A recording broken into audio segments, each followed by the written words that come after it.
Most people who graduate with a CS degree, they don't know how to code. If you're paying tens of thousands of dollars and they're teaching you this stuff, then nobody would watch my videos. So I've been using Twitter a lot the last week or so, and I've come across some interesting posts these days. So I saw this one. I have a very simple question I ask during phone screens. Print each level of a tree on a separate line.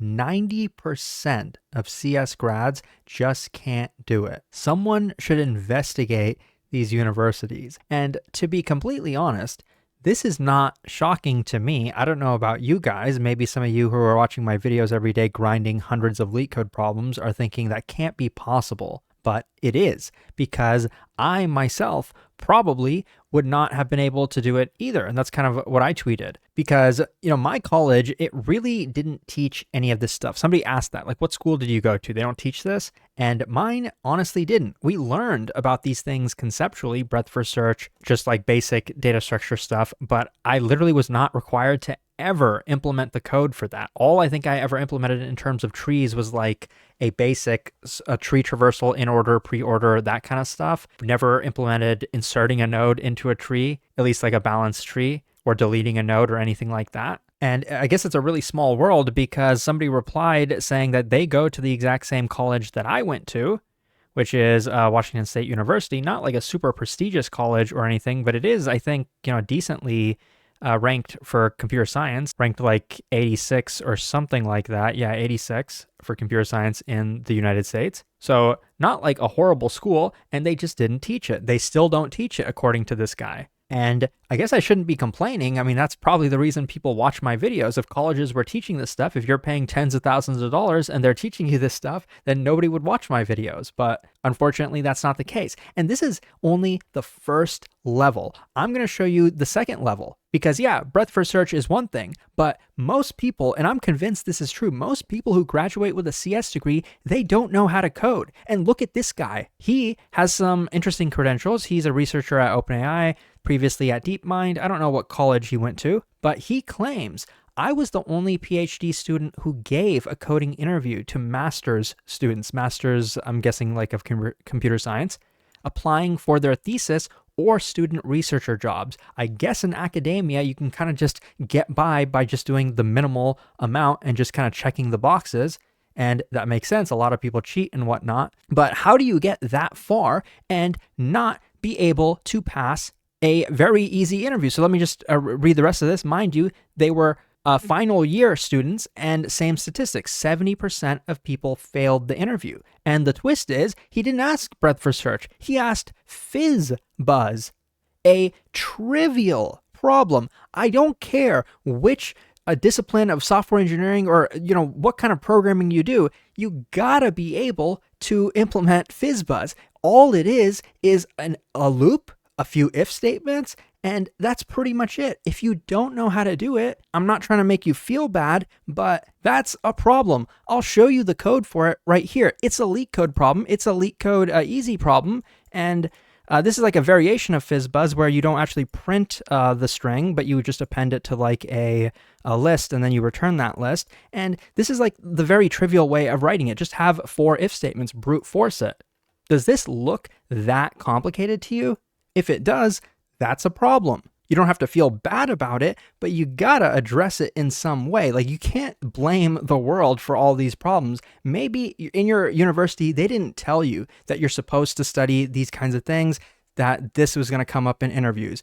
And that's fair. They didn't tell me that either. I learned it from, I think, Reddit or something like that, halfway into my CS degree. I was oh, I better start grinding LeetCode. But once you know that, then it's kind of on you. And I just think this says a lot about kind of the world that we live in, where everybody is always looking to make excuses. And I think people do have valid excuses. I think that's kind of what I was saying in my original tweet. But I think I said something in response to someone else. This is why hiring is hard, because even qualified candidates can't get interviews. I've been in that position before, where I only got one interview. It happened to be at Google, and I happened to be lucky enough to pass it. But if I didn't pass it, well, I wasn't getting any other interviews. And obviously, I was qualified enough to get a job. And I'm sure a lot of you are in the same boat. You are good enough. You are qualified. But hiring is a really, really hard problem, where it's usually not computer science people that are filtering the resumes. It's HR and other automated things. And they're just really not good at filtering. And sometimes it's hard to filter resumes because a lot of people lie. They have good GPAs, but they still don't know how to code. Like, how is that possible? I don't know. But that's what makes hiring hard. When you actually like sit down and interview people, you realize most people don't even know how to write code. Most people, they can't write a loop. And somebody kind of left a comment here, something like, you can be so nervous that you forget something small. Sure, but you can't forget the syntax of a loop. You have to remember how to write a loop in at least one language. It's not that hard. I mean, I can write it in like 5 different languages off the top of my head. Some of them I haven't used in years. Like, it's how many characters is that? 20 characters on a line at most to write a loop? Like, if you kind of make excuses for things like that, then I don't know what to tell you. And, the guy I was responding to said the exact same thing. People don't remember how to write loops. So, how are you going through 4 years of college? Like, what exactly did you gain? You really got to ask yourself the question, because unfortunately, you can't just trust the institution. You can't just trust your professors. You can't just trust the college to make sure that they're going to teach you everything you need to know. And it's not just true of college. It's true in the real world. When you get into jobs, sometimes you're given a job that you're not set up for success. You just haven't been given, the tools that you need to be successful in your job. And sometimes there's nothing you can do about that, but sometimes there is something you can do. And at the end of the day, you're the only one who's in control of those things. So I know this was kind of a rant, but it's good to like put things into perspective. If you're somebody who is able to do these things, believe it or not, you are ahead of the vast majority of people. So at least that's something like to feel good about. And in case you kind of want to know how do you write breadth first search, or kind of some of the things that we talked about, you actually do want to study them. Maybe you just don't know what they are. You haven't been told these things.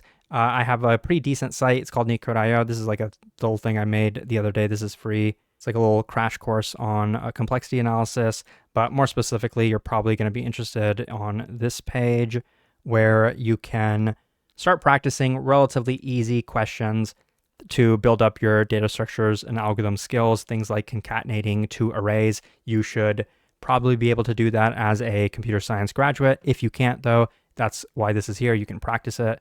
You can look at the solution and whatnot, but there's no shortcut. If you just went through college and you have a 4.0 GPA and you just cheated your way through college, it's going to catch up with you. And I'm sorry to be the one to tell you that, but it's going to catch up with you.